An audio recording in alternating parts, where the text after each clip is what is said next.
எல்லாருக்கும் வணக்கம். ஒரு பொண்ணா ரீசெண்டா நடந்த சில நிகழ்வுகளை பார்த்துட்டு என் மனசுல பட்டதை தான் பேச இந்த வீடியோ. அடுத்த வருஷம் ஃபர்ஸ்ட் டைம் ஓட்டு போட போற என் தமிழ் சகோதரிகள் டிஎம்கே கட்சிக்கு ஓட்டு போடணுமா கூடாதான்னு முடிவு பண்றதுக்கு முன்னாடி சில விஷயங்களை தெரிஞ்சுக்கணும். அது என்னன்னு தான் இந்த வீடியோல சொல்ல போறேன். இந்த வீடியோவை ஹெட்போன்ஸ்ல கேட்டா பெட்டர். சின்ன குழந்தைங்களும் கிட்ஸும் இல்லாத இடமா கேளுங்க. ஏன்னா சில அருவருப்பான விஷயங்களை பத்தியும் சொல்லணும். அண்ட் மொத்தம் 3 மினிட்ஸ்க்கு தான் நான் பேச போறேன். Time starts now. உண்மையா சொல்லணும்னா திமுகவை பத்தி எனக்கு நல்ல ஒப்பீனியன் தான் இருந்துச்சு. ஆனா அவங்களோட உண்மையான முகத்தை முதல்ல சின்மை விஷயத்துல தான் பார்த்தேன். வைரமுத்து திமுகவை புகழ்ந்து தள்ளுறாருங்கிறதுக்காக எவ்வளவு முட்டு கொடுத்தாங்க. அந்த மிருகத்தால தனக்கு நடந்த கொடுமைகளை எல்லாம் சின்மை வெளியே சொன்னதுக்காக அவங்கள சோசியல் மீடியால எவ்வளவு கேவலமா திட்டினாங்க. அப்போதான் திமுகவுல எவ்வளவு கேவலவாதிங்க இருக்காங்கன்னு தெரிஞ்சுக்கிட்டேன். யாராவது ஸ்டாலினையோ கருணாநிதியையோ சோசியல் மீடியால விமர்சிச்சா போதும், பொண்ணுன்னு கூட பார்க்காம அவங்க இன்பாக்ஸ்க்கு வந்து எவ்வளவு அசிங்கமா பேசுறீங்க. ஆனா நீங்க மட்டும் பொண்ணுங்களை பத்தி என்ன வேணாலும் பேசுவீங்களா? பெண்ணியம் பேசிய பெரியார் பேரை யூஸ் பண்ற நீங்க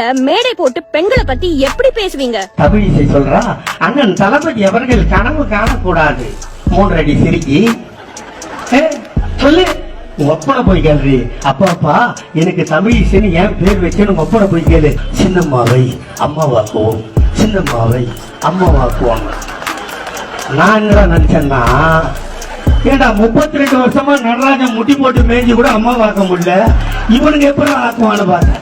டெல்லியில சுப்ரீம் கோர்ட் இருக்கான்ல, அவன் கூப்பிட்டான், ஏய் இவனை அம்மா பார்க்க முடியாது, என்கிட்ட அனுப்புங்க, நான் ஆயா வாக்குறேன்னு சொல்லி அவன் ஆயா வாக்க. ஏன்டா திமுக காரணங்க மட்டும் இவ்வளவு ஆபாசமா இருக்காங்கன்னு எங்க வீட்டுல இருக்கவங்க கிட்ட கேட்டப்போதான் நிறைய விஷயம் தெரிஞ்சது. ஒரு 30 வருஷம் முன்னாடி திராவிட நாடு எங்கன்னு அசெம்பிளில ஒரு பெண் எம்எல்ஏ கருணாநிதி கிட்ட கேட்டப்போ, நாடாவை அவிழ்த்து பாவாடையை விளக்கி பாருங்கள் அங்கே தெரியும் திராவிட நாடுன்னு சட்டசபைன்னு கூட பார்க்காம இவ்வளவு ஆபாசமா பேசினாராம். எதுக்கு இப்படி இவ்வளவு அசிங்கமா பேசுனீங்கன்னு பெண்கள் எல்லாம் போராடுனா, இல்ல நான் சொல்ல வந்ததே வேற, நீங்க தப்பா புரிஞ்சுக்கிட்டீங்கன்னு ஒரு சப்பக்கட்டு வேற கட்டினாராம். ஒரு லேடி எப்படி என்ன கேள்வி கேட்கலாங்கிற ஈகோ தானே.